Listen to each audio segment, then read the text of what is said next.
So, we move on to a serious look at the riddle and how we got here.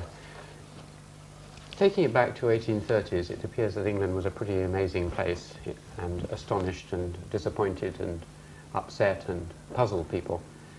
But why by 1830 was it such a strange sort of place? What had happened in the previous 100 years or so to lead to this situation? And in particular, why there? Why in the Midlands of this wet, poor, marginal community was there the first great shift from an agrarian world into an industrial world? And anyone thinking about it for a moment at the beginning of that period in 1730 would have thought, well, if it's going to happen anywhere, it's certainly not going to happen in England. There were many other places on the continent where, for instance, you might have expected it to occur. There were many bright, energetic, learned people. And so one of the puzzles is certainly why England? Why then? Why England?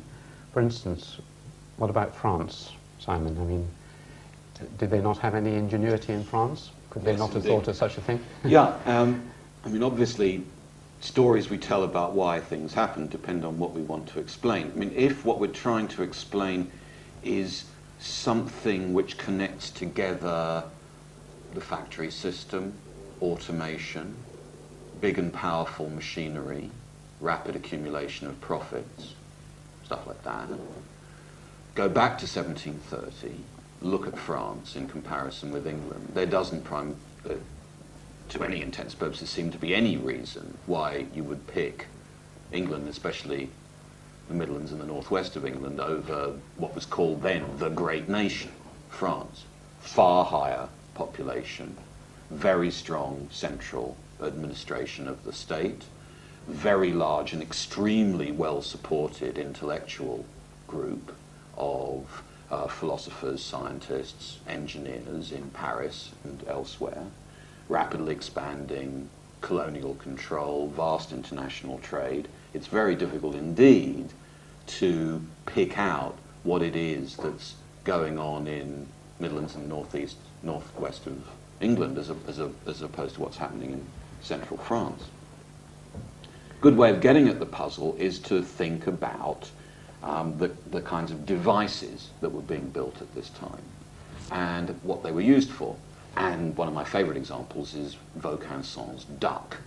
So Vaucanson is a young engineer born in the French Alps who was trained by men of the church in science and in religion. He left home when he was very young. He got into trouble with his teachers and with his family. He comes to Paris. His career in early 18th century Paris, I think, tells us a great deal about what was possible and what was not in France as opposed to England. What he does when he's in Paris is to make his name, when he's in his 20s, by building 3 automata. Automata are machines that mimic the behavior of living beings.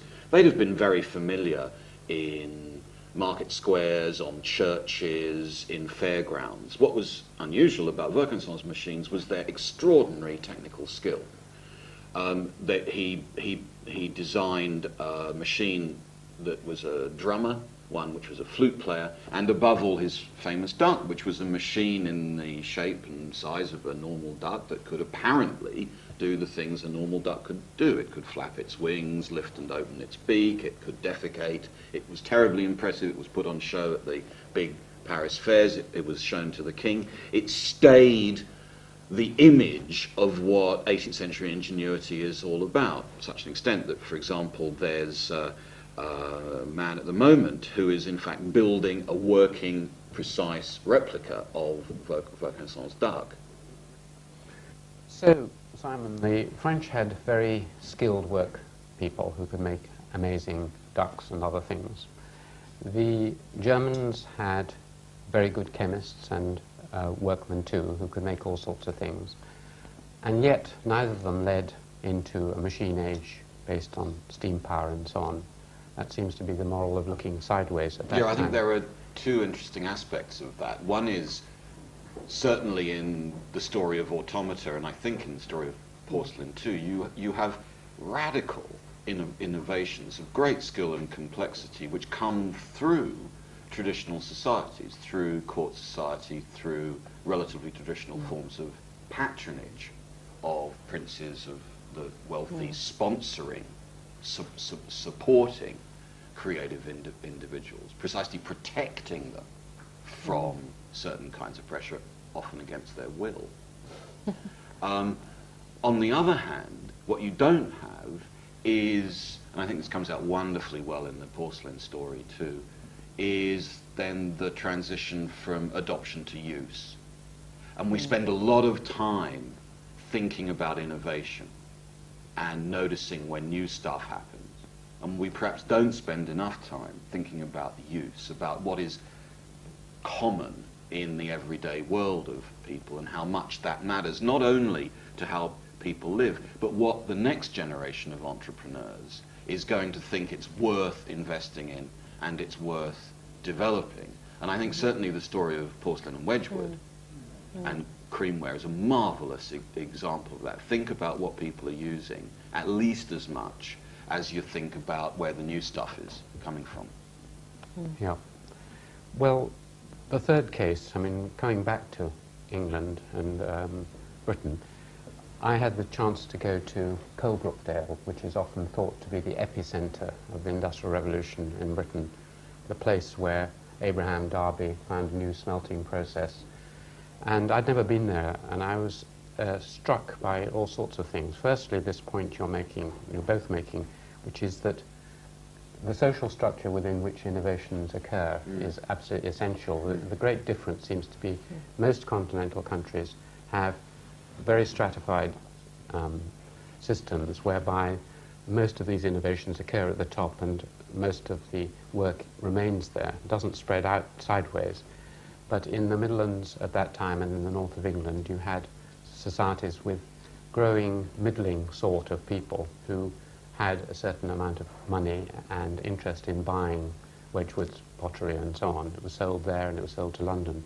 So you have a different social structure within which the innovation is occurring, which encourages their activity. The other, that doesn't really particularly come out in Coalbrookdale, but that's an important element. What did strike me was this narrow gorge in which you have the clay for the pottery. They dig a hole in the ground, and all these magical things come out of it. First of all this clay, so you can make all your Wedgwood pots or anything else you like. Then iron ore, so you can start using iron in a really sensible and powerful way, lots of iron ore. But then how are you going to use that iron? How are you going to heat it and smelt it? And there is all the coal there as well. So, and you've also got water, a stream running down, so you can build up and use water power. So you've got four things all together, plus a population that is hardworking, and plus a society where they bonds of people, for example, Quaker influences which attracted Abraham Darby to that area, his Quaker relations. All that comes together in one particular valley with one particular point and starts this extraordinary process. Well, it doesn't start it, but it certainly emphasizes it. So actually being there and walking around, you could see this. So Coalbrookdale, is one thing is happening.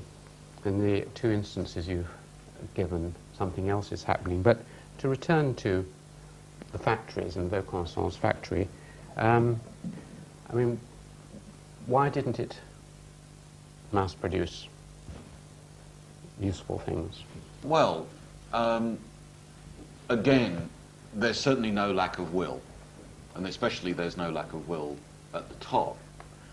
When Vaucanson's made quite a pile of money as showman, entrepreneur, technician, he's then hired by the French government, we're now in the 1740s and early 1750s, to do to the French silk trade what the Europeans had been trying to do to the China porcelain trade. That is to say, to find a way of making in France silk of the quality and quantity that was pouring in this case from northern Italy, where there were very sophisticated silk mills.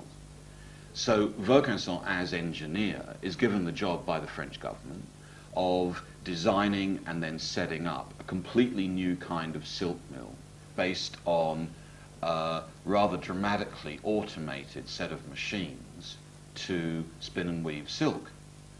And he's given military backing, he's given finance, he's given a state monopoly. He moves to the great French city of Lyon, which is the Birmingham of France, the main silk-making centre of France, amongst other things, and tries to set up his silk works there. There's massive protest from silk workers, from the existing silk bosses. Vaucanson has to get out of town in a hurry. He manages to escape at night, dressed as a monk. His mill is burnt down, his machines are broken, state support is withdrawn. Towards the end of his life, 1760s, 1770s, he sets up a few silk factories down in the south of France, in the area of Ardèche, on enlightened, rational lines, as he sees it, with machines that are obviously going to throw lots of people out of work and make silk in relatively large quantities. But what we don't see in later 18th century France is that extraordinary feedback between ever-expanding demand and the capacity to increase supply to meet that demand, and, perhaps most importantly, the capacity to introduce mechanization at the bottlenecks, so that it's no good having a lot of thread if then this floods and dominates the capacity to weave it at sufficient speeds. That's what you see in the English system, this extraordinary feedback. And you don't see that in, for example, the silk trades in France. Now, one reason for that, I don't think it's the only reason, but a really important reason, is what you call the top-down model of French industrial development. All the initiatives that I've just talked about are from Paris. They come from the government, from the Board of Trade, from the Bureau of Commerce. They are imposed on the great French provincial centres by the capital, and you do not see nearly so many local initiatives which are responding to particular kinds of local demand. You don't see clubland in that sense. What you see is a rational, planned, absolutely sensible, and in the end rather ineffective system of automation and industrial change. Well, that is fascinating, because our views on this are obviously very similar, because when people have asked, they've been searching for the cause of the Industrial Revolution in England for a very long time, and many people have despaired of finding it, and they've always said there is this X factor, this special factor. Now, none of us believe that the British were in any way superior in intelligence or in any other respect. Therefore, it can't be in the individuals in the system, but it's in the organisation of those individuals in relationship to each other. Yeah. It's partly to do with the social structure, as we've said, but it's also this ability of people from different spheres of life to collaborate and work together. And this is a very old and strong feature of English society. It goes back into the medieval period, the medieval guilds, and then up through the concept of trust and trusts, through the setting up of all sorts of associations, religious associations, nonconformist sects, for instance, economic things such as the insurance companies, the Bank of England, Lloyd's Insurance. All these started as trusts and as groups of people. Likewise, social clubs, political clubs, all sorts of clubs, where people pool their efforts, as we are trying to do here, bringing whatever talents they have, sharing their expertise from different spheres of life. And the particularly odd thing was that you got industrialists, clergymen, businessmen, sitting round evening after evening. Many of them met the Lunar Club and so on, met once a month, full moon. They'd sit round and they would talk about their problems, and one would say, look, we've got a real problem here. I wonder how we can get this stuff to weave better. And someone across the table from an entirely different sphere of life would say, oh, well, I've got some analogy in my sphere. They'd bring them together, they'd share it, and then they'd work together. And that ability to pool, to drop hierarchy and to drop all their individual differences, to focus on a common problem from all their different spheres of life is a very difficult thing to do. Very few civilizations have been able to do it over long periods. To retain your individuality and at the same time to work in common, to forget class, regionality and background, and to set up these little pools of activity all over the country, in Scotland, in England and so on. And this seems to me to be one of the really special things about that period, which I don't see so much, certainly. Yeah, I mean, there are lots of examples of ways in which that kind of association actually mattered to industrialization and the automation of production. I mean, certainly in the lowlands of Scotland from the 1730s until the 1780s, that's a society which is particularly characterized by the strength and the vigor of local political, religious, economic, scientific associations. And we also see in lowland Scotland a very rapid rate of what contemporaries at the time called improvement with a capital I, which begins to make Scottish enterprise dominate the whole of the British economy, really, pretty rapidly. Similarly, the story of Edmund Cartwright, who's an Oxford Don and local clergyman in the Midlands, in 1784, Cartwright is essentially having dinner with a group of local industrialists. Their problem is just this: they can make thread very, very fast and in large quantities, but they have a block at the process of weaving. And since weaving is certainly not automated but done on hand looms still, their problem is that they can supply far more thread to weavers than weavers can then process rapidly. Cartwright's heard about a machine which is on show in London in 1784, which is an automaton which can play chess and win. It's in the shape of a Turk, because all exotic things come from the East. And Cartwright's read about this in the newspaper. He may even have seen it, because it went on tour. And Cartwright says, if people are clever enough to build a machine which can play and win at chess, surely we can build a machine which can weave cloth. And this provides Interrupt you again. Clubs, do you think clubs are the solution to British Industrial Revolution? This seems to me a very benign view of just how this change happened in Britain. First of all, it does seem to me that the picture of resistance and difficulty with introducing new technology in France isn't something that was confined to France. Britain also went through this. I mean, Hargreaves introduces his spinning jenny and immediately has to flee as well, and eventually gets adopted by knitting manufacturers in Nottingham, where he has to be protected in what was called a factory safe. The windows were all blocked up on the lower floors, and he was virtually a prisoner made himself a prisoner in these large-scale workshops, which were an early form of factory. But the clubs were, yes, I'm sure they were, there's a lot to be gained with all this discussions that's taking place across various groups and people from various parts of the country as well. But you can't tell me that the people who were actually working the machines and working on the technology were a member of any of those clubs. The artisans, the people with the technical skills were not part of these groups. They were not from the educated middle classes or from the gentry.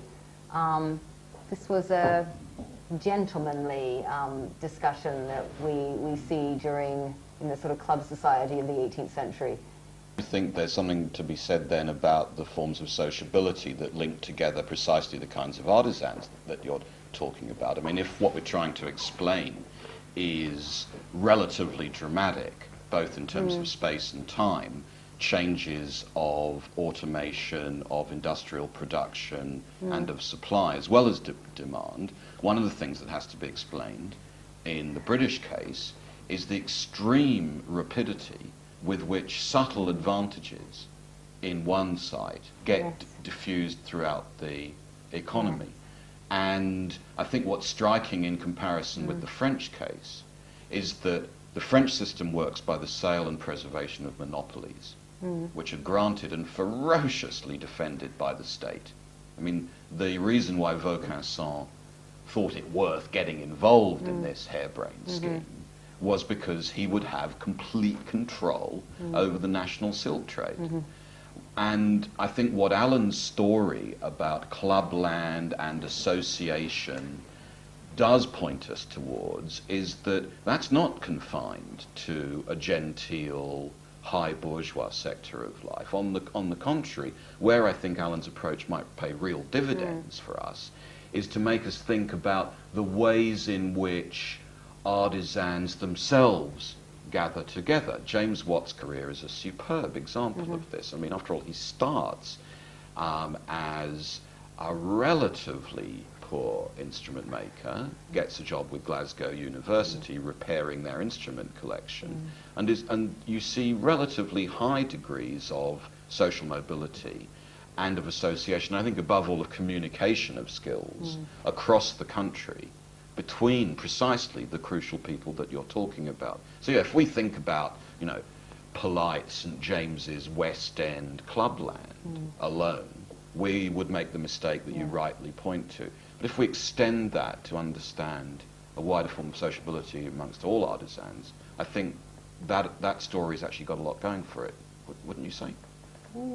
Possibly. I think we need to know much more about Sure. how artisans related to each other, how they traveled, and how these skills were diffused. And just, I mean, what is really interesting is just how quickly those networks of knowledge spread. Absolutely. That someone like Bolton or Wedgwood or whatever, they were outsourcing all of so many of those processes to an amazing array of people, and they knew exactly who was the guy who was the best person at gilding this little piece, or who could make this precise piece of instrument, and they would send their things all over the country to be completed in this way. So I think there does seem to have been an amazingly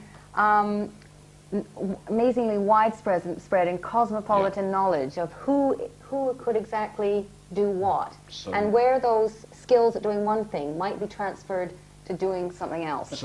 Doesn't that explain a little bit the difference between what's going on in Britain and what's going on in France, in the sense that the presumption in Britain is first and foremost that an innovation is supposed to make money. It's supposed to be commercialized. Yes. In France, nobody's averse to money in any society that I know of. But in France, innovations are first and foremost supposed to serve the state. They are geared toward the military, and what's not useful to the military can be used to entertain, particularly the upper class. There you have Simon's Duck again and so on. In Britain, it's supposed first and foremost to make money. Why do these people come to these clubs to talk to each other? Why do they come to lectures, to listen to itinerant lecturers like Jean Desaguliers or like John Smeaton to talk about pumps? It's because they feel that somewhere something could be said that would help them to make money. And I think in the middle of the 18th century, a Swiss engineer who visits Britain, writes down the famous sentence that for a particular invention to make money, it has to be invented in France and perfected in Britain. Because in Britain, people think pragmatically. They think that new knowledge, first and foremost, is supposed to make money. In some sense, you could say that this is sort of the direct inheritance of a Baconian tradition that says, look, new knowledge isn't there just to satisfy our curiosity or to serve the state. It is there for an economic purpose to serve our material needs. Now, I think it's a difference in degree, but the more you read about 18th century Britain, the more you feel that they are really imbued with this, not just the merchant classes, but even the upper classes, even the landlords want to read about farm practices because they think this will increase their rents. And mine owners want to read about pumps, and so on and so forth. People want to knowledge is supposed to make money. That, I think, is a key to modernity. And I think the Germans and the French are lagging a little bit in this respect, and other nations in Europe even more so. Britain develops this at a very early stage, and that is one of the keys of why something, by the middle of the 18th century, Britain seems to be going a different way. It may be symptomatic of the differences between a highly innovative society like Britain at the time we're talking about and some others. If I throw in the sad words in the preface to a book by a man in China called Song Yinxing in the early 17th century, when he writes a book on the technology of his time. He reviews all the useful arts in the book called The Exploitation of the Works of Nature, Tiangun Kai Wu. And in the preface he laments, look, I'd really like to have made this a better book. I'd like to have got some people together to talk about the things in this, but I've got no funds, and so I've had to do all this myself. And as for you, sir, who might be picking up this book in a bookshop, you'll probably want to cast this aside without reading it, because it certainly won't help you advance in the Imperial Civil Service at all, so forget about it. Which gives an indication, I think, of the different motivations he expected from people in his society when it came to thinking about technical utility and innovation. But But Diderot's encyclopédie did precisely this. It gathered together the useful arts. It set out how he found people, Diderot and D'Alembert, they found people to describe the technologies. They had amazing plates made to actually show how these machines were made and how the processes were carried out. There were many fine dictionaries and encyclopedias produced in Britain during the 18th century. Most of them were just drawing a lot of their descriptions out of the encyclopédie. But do you think that having encyclopedias helped anybody invent anything? I think, Simon, that you could probably not say, I am going to invent a better printing press. Let's open the encyclopédie under printing. But I also think that part of technological success, part of figuring out that something might work better is, particularly if you're new, if you're approaching a subject with a fresh mind, to realize what can actually be done, what is being done. Yeah. And I don't think that anybody could actually say set up a pin factory. You know, there's a wonderful set of images in the encyclopedia about the pin factory, which reputedly inspired Adam Smith to the famous first chapter in his Wealth of Nations. Now, I don't think that anybody could, if who knew nothing about pin making, could look at that entry and say, wow, I know everything there's to know about pin making, let's open a pin factory. But suppose you already knew something about pin making, okay?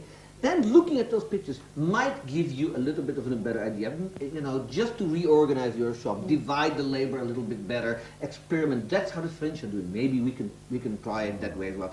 Remember that a lot of new knowledge applied to production consists of what we call recombination. Okay? Take two pieces of knowledge from very different spheres and put them together in a novel way. Now, how would you have access to this? Well, the first place you'd look at is something like an encyclopedia or an engineering textbook, and which is the sort of internet equivalent of the 18th century. It puts together the body of technical knowledge in an organized form. And one of the great advantages that Europe has and that China does not have is that something called alphabetization.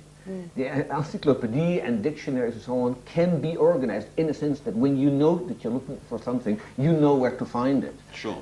And that kind of organization means that the access to what is known is made much easier. No, I see all that, but I mean, I would want to go back to something that Maxine said earlier, which is that where the new devices, or really apparently subtly new devices, so minor changes turn out to have huge differences in productivity, returns to investment, capital, and so on.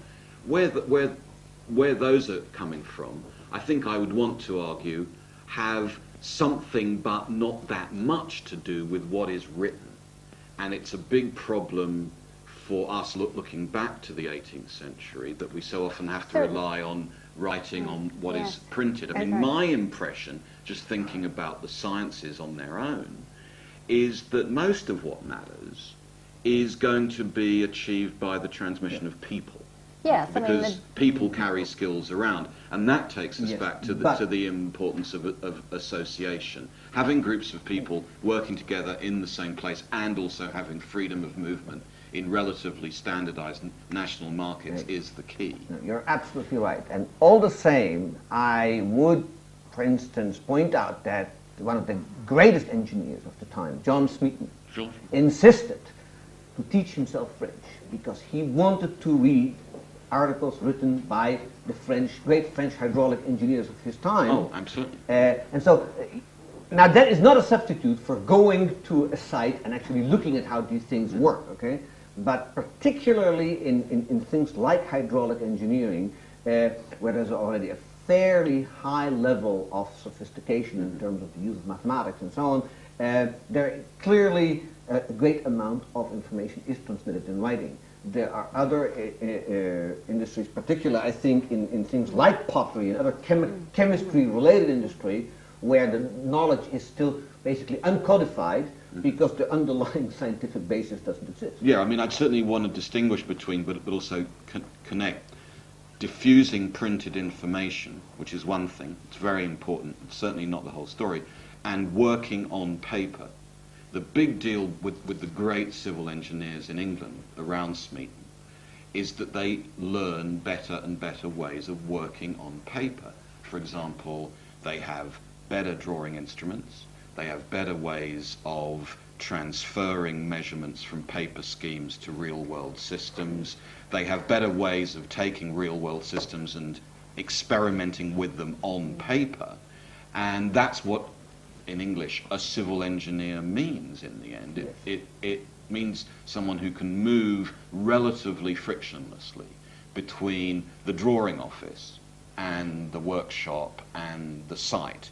Coalbrookdale is a magnificent example of this because it's a place where drawing offices and model building shops and real world working systems are all being built together. So I think there's this kind of overlap between, but there's also a distinction between the kind of things we're talking about when we're talking about the big encyclopedias, which I really think are like a natural history of industry.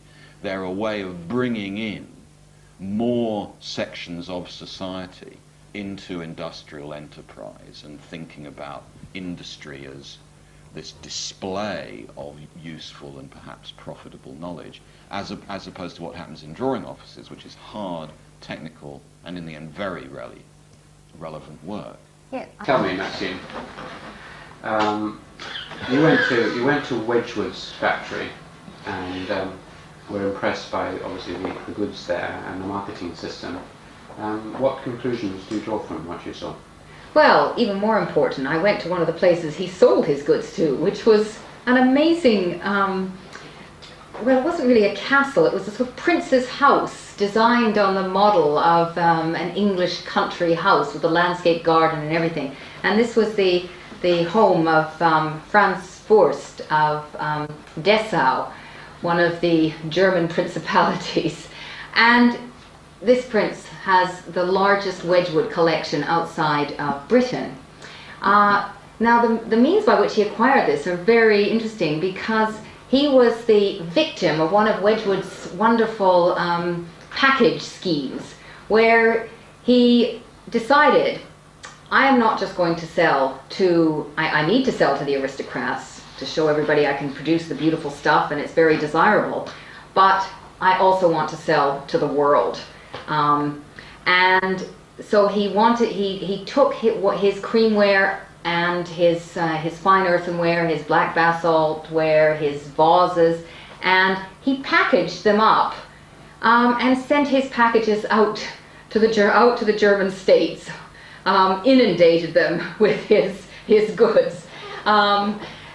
got some money back for them, but the point was that they became almost a gallery of Britain's new consumer goods on show in Germany. And a place like Dessau, it wasn't just the friends of the family that visited the house.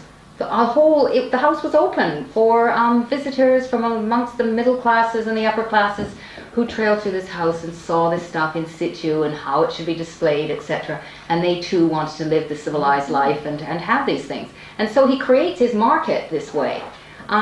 So I think there's one of the factors that's really important in this story is just how the market is made for new products. The British became really good at making wonderful modern imitations of European and Oriental luxuries. They said, we're importing this stuff at very high prices. We can produce them just as well. We can produce modern versions of them with new technologies, using machines, using cheap metals and gilding them over or whatever, using alloys of various alloys of metals and other chemical combinations, using coal instead of wood in the processing, and still produce stuff that looks fantastic. But the point is, we had to, they also realized they had to sell the stuff. So great efforts went into the marketing, thinking about marketing and creating fashions, the new fashion goods. And so this whole concept of style and fashion and virtually creating a designer label starts in the 18th century. Wedgwood does this. A number of the other producers, ceramics producers, also do the same. And this becomes the sort of new model of how to get your goods sold. And so he was both he and Matthew Boulton both agreed they didn't want to just produce for the kings and aristocrats, but to produce for the world. We've met this story somewhere else, haven't we? This is what's called import substitution, isn't it? Where a country decides that it isn't going to spend a lot of money on buying things from somewhere else. It creates its own version of it. Then through good marketing it turns into an export.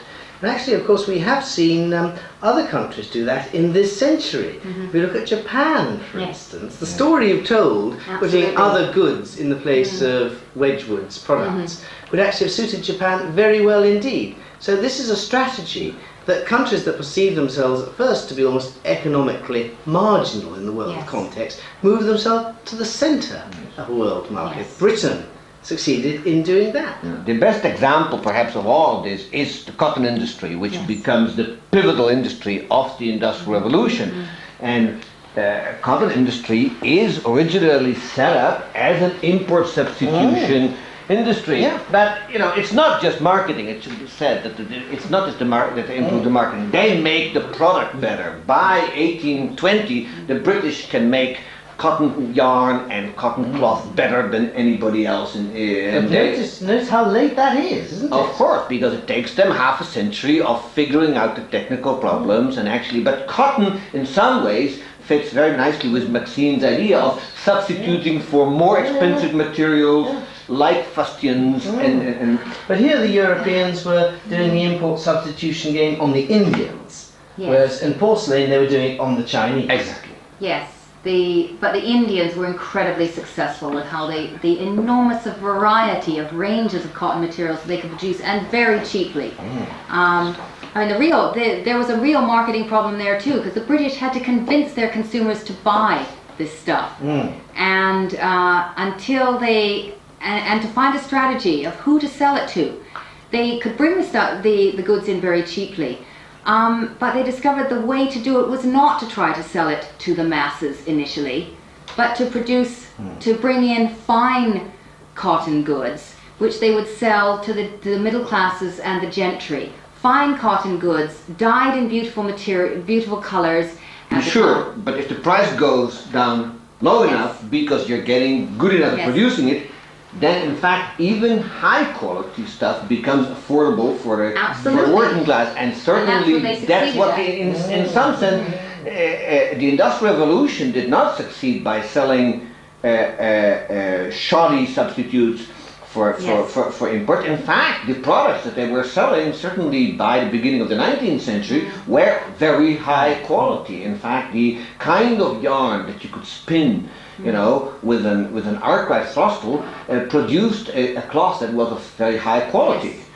Yes. And so, in some sense, the Industrial Revolution did both. They allowed you to produce goods that were of high quality and very cheaply, so that you didn't really have to cater to the middle class. And if the goods are good enough and cheap enough, in some ways they'll sell themselves, and you don't need elaborate marketing strategies to send them to the sell them to the masses. One of the things that's interesting about that is that you see the way in which import substitution is a really good explanation, not only of the way in which the British economic system manages this very successful imitation and then export at the level of what we might call processes, like making certain kinds of pottery or making certain kinds of cotton, but actually, and I think above all, gaining control of the primary commodities themselves. That is to say, you can't tell this story up to 1800, 1830 without thinking about what we now call biodiversity, because after all, what's happening in the second half of the 18th and the first half of the 19th century is that through economic botany,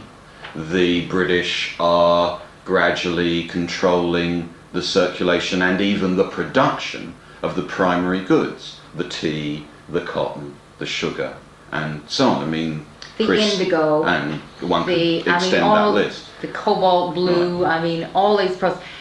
There was really this sort of perception. I mean, it's really it seems odd to us now, but you look back, this perception of these territories around the world which are seen as part of Britain. Yeah.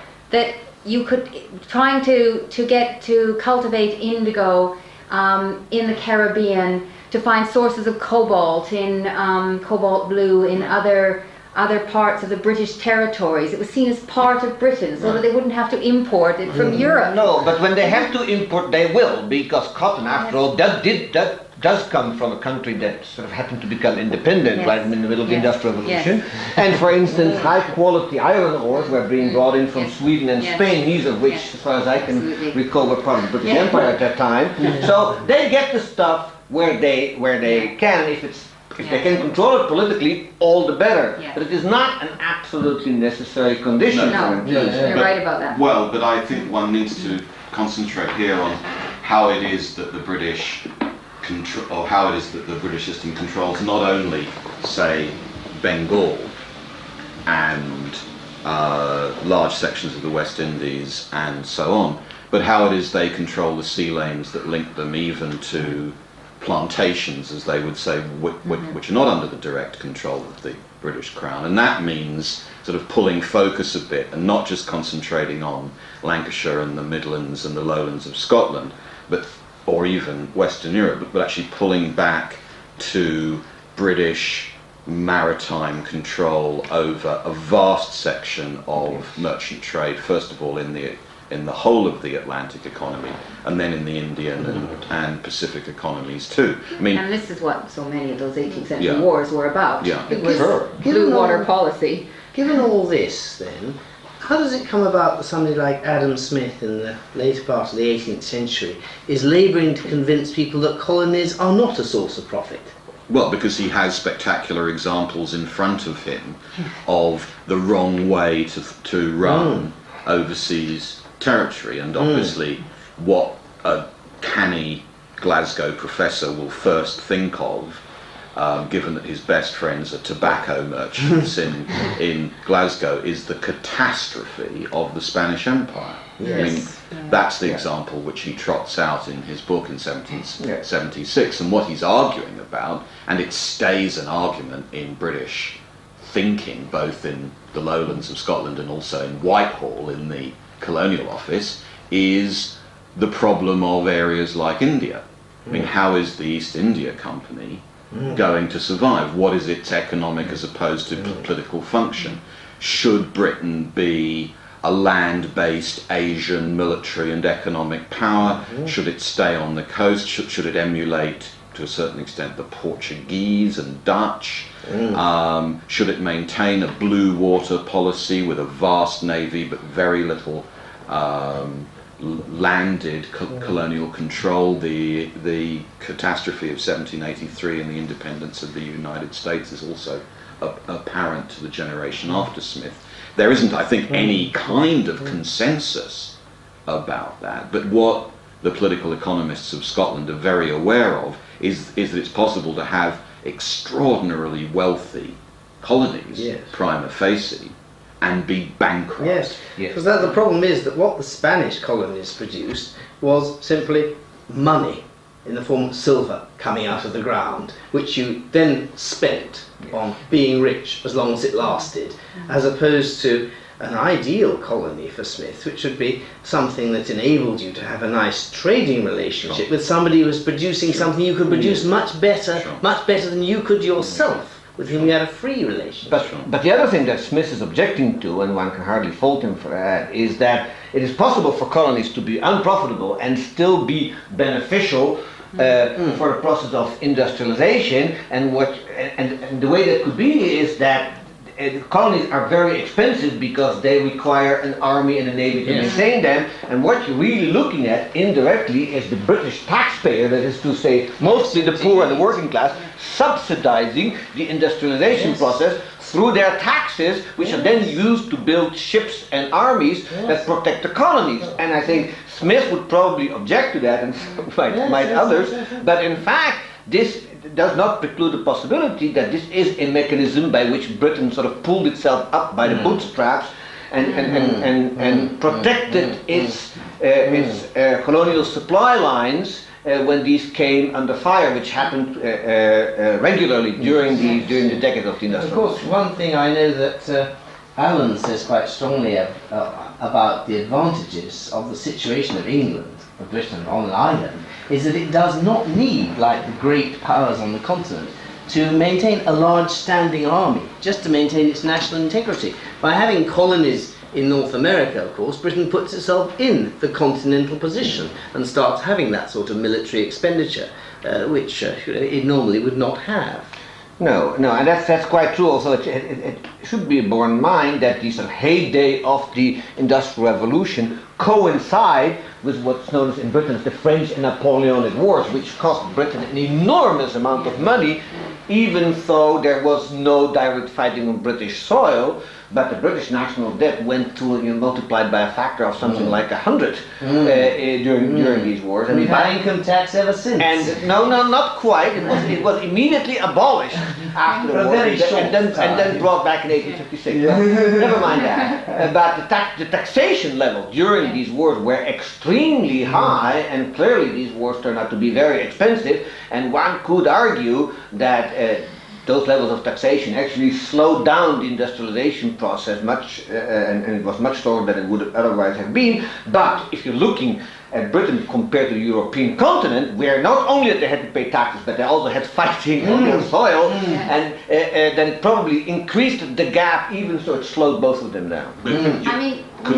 Couldn't you also turn the argument around and say the capacity of, as we keep on saying, this rain-swept, slightly isolated group of islands off the northwest coast of Europe to maintain fiscal survival from 1793 to 1815, even though it's paying enormous amounts not only to keep its own navy afloat, but also to subsidize most of the European armies in the field against the French, shows you that you have already a relatively efficient national system of excise which is capable of gathering and knowing what it is gathering in tax at a relatively high level. And beyond that, a nation that not only is efficient in raising taxes without triggering a national rebellion, but also a nation that is capable of borrowing enormous amounts of money from its own people, from financial institutions in other places,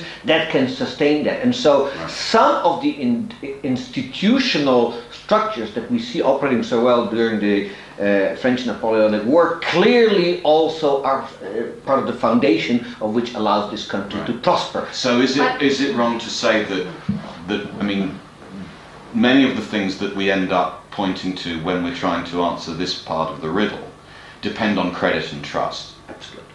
That right from the start of our story, we said, look, when Josiah Wedgwood wants to get someone who isn't working for him to make something reliable, he knows who to trust. He knows who the credit-worthy artisan is to whom he can give that responsibility.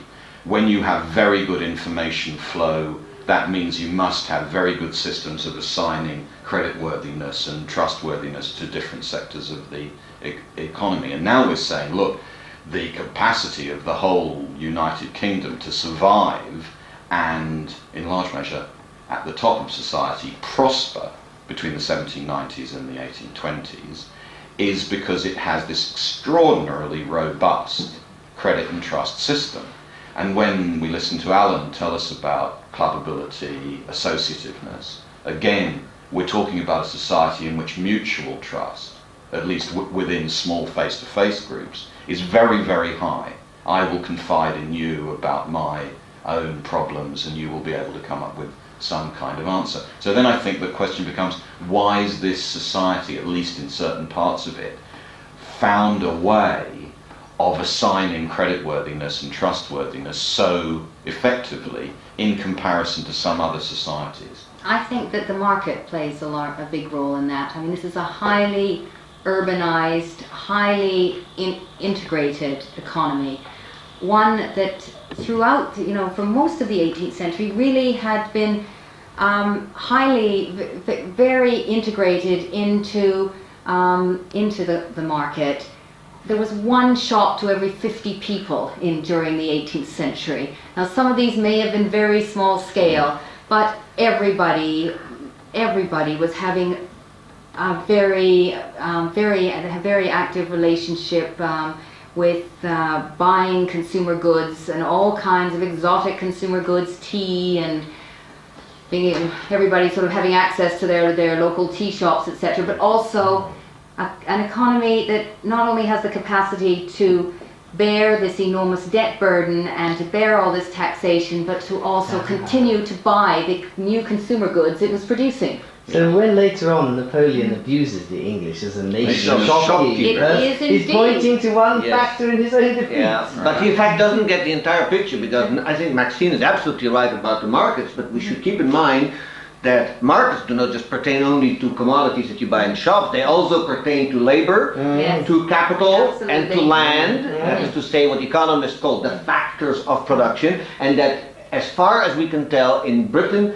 these things are far more developed than they are in other countries, including, for instance, in Germany, where the labor market is still very restricted by a whole bunch of laws that prevent the mobility of people across boundaries, which you have lots of in Germany at that time, and people changing occupations and people even changing employers, whereas in Britain, mobility of labor within the island, although it wasn't actually as huge as it would be, for instance, in the United States today, but people are free to come and go as they please and change employers. The same is true, certainly capital markets are beginning to show up in Britain, particularly for short-term capital country banks.